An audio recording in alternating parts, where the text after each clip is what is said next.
Saudações alvinegras, pessoal, esse é mais um vídeo dos meninos de fora da vila. Eu sou Danilo Rattori, vindo aqui falar de final de decisão, a primeira final do nosso canal, diga-se de passagem.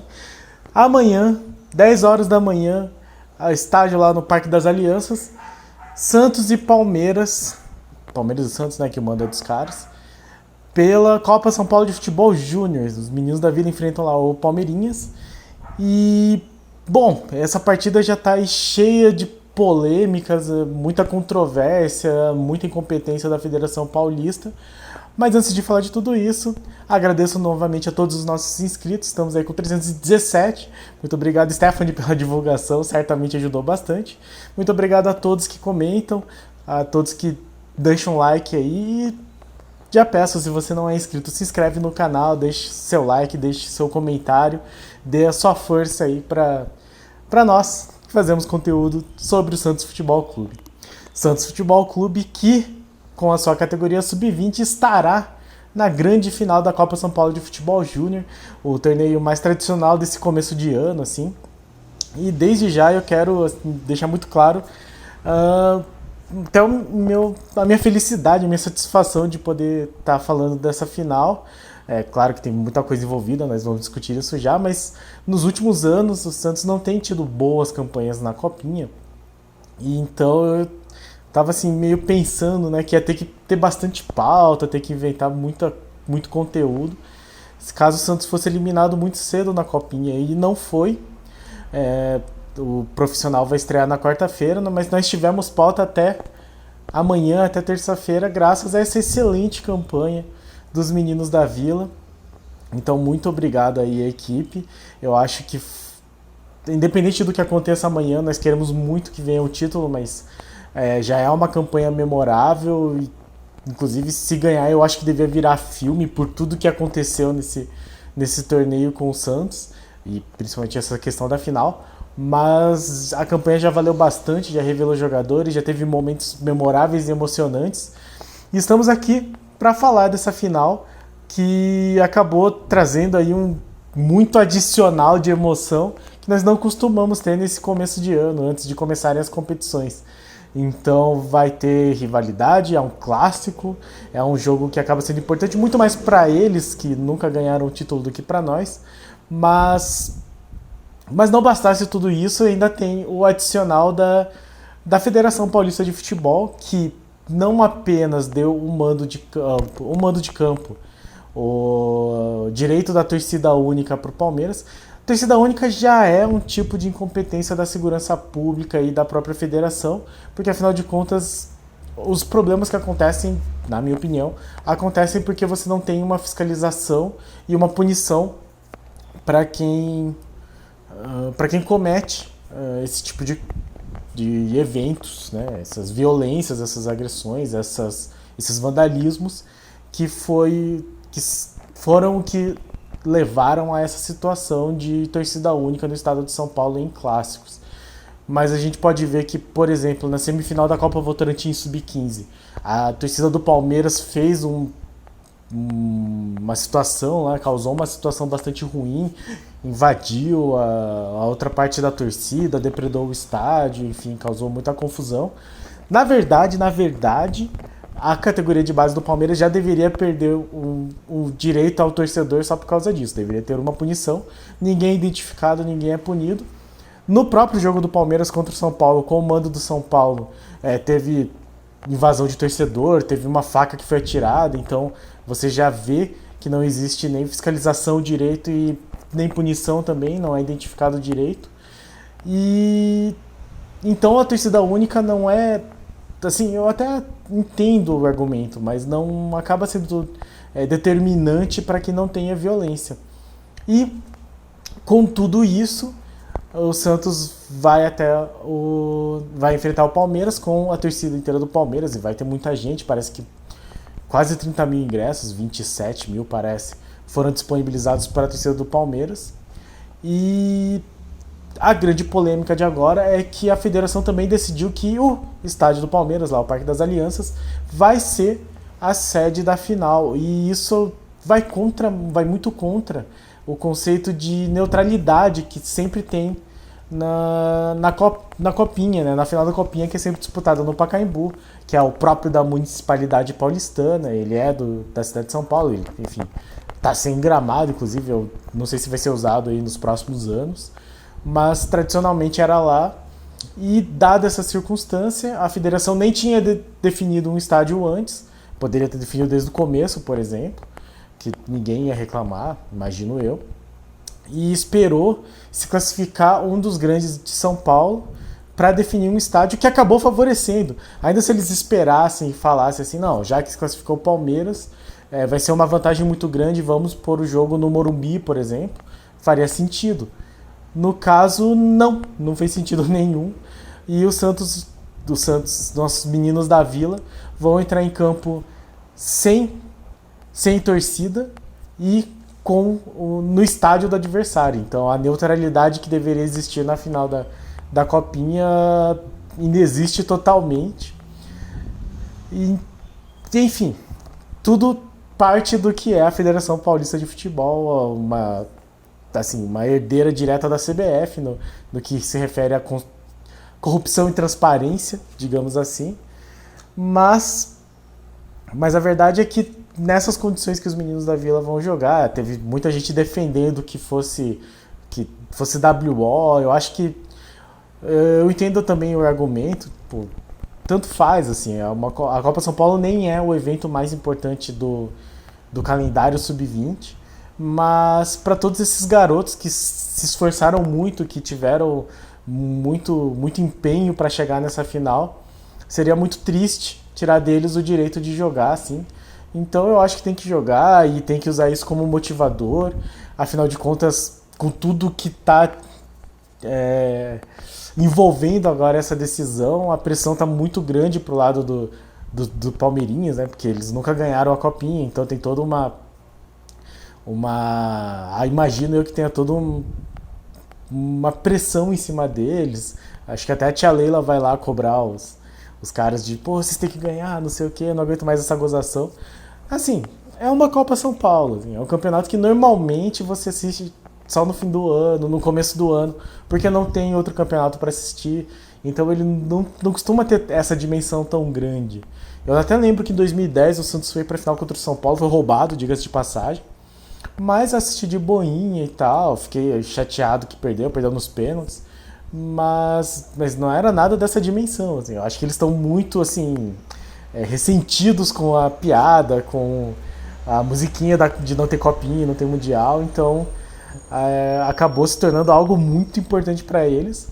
E eu acho que os jogadores do Santos têm que ter essa mentalidade, que pro Santos o importante lá é fazer um mais bonito e ter a noção de que se vencer lá e calar a torcida deles vai ser ainda muito mais gostoso. E se não, o time deles é favorito, entrou favorito, é mais favorito ainda agora, com a federação fazendo de tudo para que eles sejam campeões. O que nós temos que fazer é, como fizemos desde que nós existimos como Santos Futebol Clube, ir contra toda a situação e contra todos que são contra nós, tudo que joga contra a gente. Historicamente sempre foi assim, o Santos sempre foi um time que teve que lutar muito para ser grande e até por isso que é o maior de todos os tempos, na minha opinião. É mais um desafio e eu acho que devia virar filme. Netflix, fica aí a dica. Se for campeão, vai ser uma história espetacular. Fiz aqui meu desabafo, falei dessa situação toda que está envolvendo a final, mas vamos falar do time, né? O Santos que não vai ter o Lucas Barbosa, mais um negócio para entrar no filme aí. O Santos não vai ter o Lucas Barbosa e aí tem algumas ideias do que é que o Hélder Campos pode fazer para substituí-lo. A tendência é que ele coloque... As duas possibilidades são o Fernandinho ou o Pedrinho Escaramuça. O Pedrinho Escaramuça é lateral, o Fernandinho é ponta. Eu gostei do começo do campeonato do Fernandinho, ele não veio entrando bem depois. O Pedrinho tem toda uma história também, o Pedrinho Escaramuça, porque parece que ele é melhor que o Lucas Pires. Assim, quem já viu os dois jogarem, normalmente gosta mais do Pedrinho. Mas tem um papo aí de que o Edu Dracena definiu no começo do campeonato e do torneio, quando ele entrou, o Helder Campos definiu que o lateral dele é o Lucas Pires, o Pedrinho ia ficar no banco. Talvez agora seja a hora de colocar o Pedrinho efetivamente aí na lateral e o Lucas Pires ser adiantado para a ponta. Então nós teríamos um time com o Diógenes no gol, o Pedrinho Escaramuça numa das laterais, quem que é o outro lateral? O lateral direito? Nossa, eu não anoto as escalações, aí eu fico buscando na memória. Enfim, Diógenes no gol, a zaga com Jair de Paula e Derek, o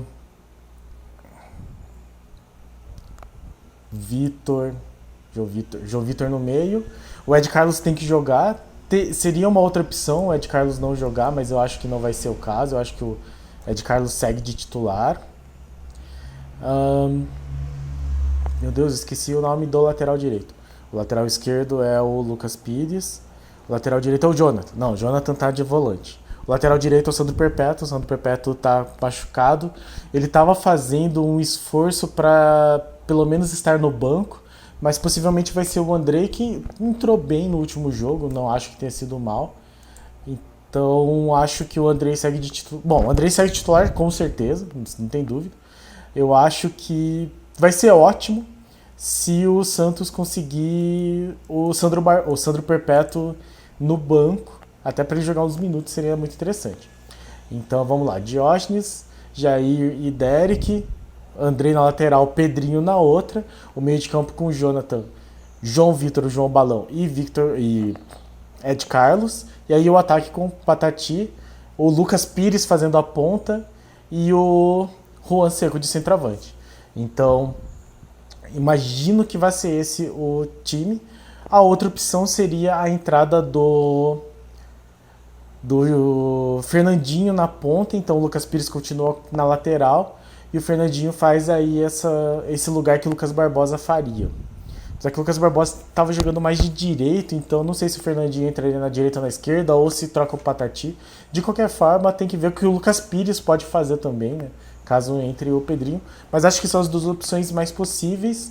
A outra seria, sei lá, colocar o Vitor Michel, que chegou a ser titular de centroavante, no lugar do Juan, e recuar o Juan para o meio de campo, como era o Santos no começo do torneio, mas que não foi tão bem assim. O Santos atuou muito melhor com essa outra formação. Então acho que são as opções aí para essa grande final, que se tornou uma enorme final. Amanhã, 10 horas da manhã, no Parque das Alianças. Transmissão parece que da Globo, da Rede Vida e do Sport TV. E a Federação Paulista é tão incompetente que o jogo teve que ir para as 10 da manhã porque acho que alguém esqueceu que tinha Copinha no dia 25 e colocou o jogo do Corinthians no mesmo dia. Então já tem imagem falando assim, 8 da manhã, concentração da torcida jovem no Aricanduva. Vai ter concentração da torcida do Palmeiras na Barra Funda, perto do estádio. E aí, mais tarde, a concentração da torcida do Corinthians, todos na linha 3. Então, indo para Itaquera. Alguma coisa vai dar ruim aí, eu acho. É muito possível. E é, de novo, mais um atestado de incompetência da Federação Paulista, que não tem absolutamente nenhuma capacidade de tomar decisões baseadas em bom senso e de tomar atitudes que tornem a situação toda mais segura. Então, aí, meus irônicos parabéns à Federação Paulista de Futebol e a todos os envolvidos. O fato é que o Santos jogará, então, sem torcida. Falar, então, aqui só do nosso adversário, né? O Palmeiras, que veio como favorito, que agora é mais favorito que qualquer coisa. Já tinha vindo do título do Campeonato Paulista Sub-20, chegou nas quartas de final do Brasileiro Sub-20, então já é um time que realmente tinha muito potencial. Teve o Endrick também, que possivelmente é o destaque, marcou gol de bicicleta de fora da área, então o time dos caras é bom mesmo. Nessa Copa São Paulo eles ganharam do Açu de 6-1 no primeiro jogo, de 3-0 do Real Ariquemes. E aí quando pegaram o único time mais ou menos desse grupo, o glorioso Água Santa, o grande rival do Palmeiras aí, Empataram em 1-1, foi o único jogo que eles não venceram. Depois enfrentaram o Mauá por 4-0. Enfrentaram o Atlético Goianiense, venceram por 3-0. Pegaram o Inter, 2-1, venceram por 2-1. Depois pegaram o Oeste e meteram 5-2. O Oeste que eliminou o Flamengo, então um adversário digno aí. E pegaram o São Paulo. Do pouco que eu vi do jogo, o São Paulo foi bastante... teve bastante volume de jogo, conseguiu atacar bem, mas numa falha do zagueiro, logo no comecinho do jogo, eles tomaram 1-0, que acabou sendo o resultado final. Então é assim que esse Palmeiras, o retrospecto desse Palmeirinhas na Copa São Paulo de Futebol Júnior, um time que tem muito talento, não é um segredo, sim, sempre teve, entrou como favorito nessa competição, o Santos que não, que o Santos que vinha com muitas dúvidas, até pela troca de treinador logo antes do campeonato, e de ter muitos jogadores promovidos para o profissional. Então não ia ter Ângelo, não ia ter Kaique, eles tinham idade para estar com esse pessoal. Vamos aí enfrentar o Palmeirinhas lá no Parque das Alianças, então, graças à Federação Paulista. Não teremos um campo neutro, não teremos a nossa torcida, vão ser 27 mil vozes contra o nosso time, mas de tudo isso vai valer certamente a experiência, e se vier um título, glória absoluta, vai ser espetacular, vai entrar na memória. Eu acho que tinha que virar filme daí, a saga da Copinha 2022 do Santos Futebol Clube, caso ganhe, né? Vamos torcer muito para que vença. Então amanhã, terça-feira, dia 25 de janeiro, aniversário da cidade de São Paulo, às 10 horas da manhã, Santos e Palmeiras pela Copa São Paulo de Futebol Júnior, a grande decisão. Certo, pessoal? Tenso. Primeira final do canal, tomara que o canal dê sorte aí, mas enfim, é um jogo complicado, é um jogo difícil, mas já feliz, como eu disse, por termos tido jogos tão bons, tão divertidos, ter sido uma copinha tão divertida, que é um campeonato que normalmente você assiste e se ganhar legal, se perder beleza. Tivemos também essa carga de tensão e emoção aí, então se ganharmos vai ser muito, muito melhor. E se perdermos vai ser pior, assim, vai ser mais triste do que uma derrota nos outros anos, mas não somos favoritos e vai ser contra tudo e contra todos. Certo, pessoal? Então, de novo, muito obrigado a todos os nossos inscritos. Se você não for inscrito, se inscreve no canal, deixe seu like, deixe seu comentário, diga aí o seu palpite pro jogo de amanhã, ou não, assim, diga o que você acha dessa situação toda. E pra cima deles. Abraço.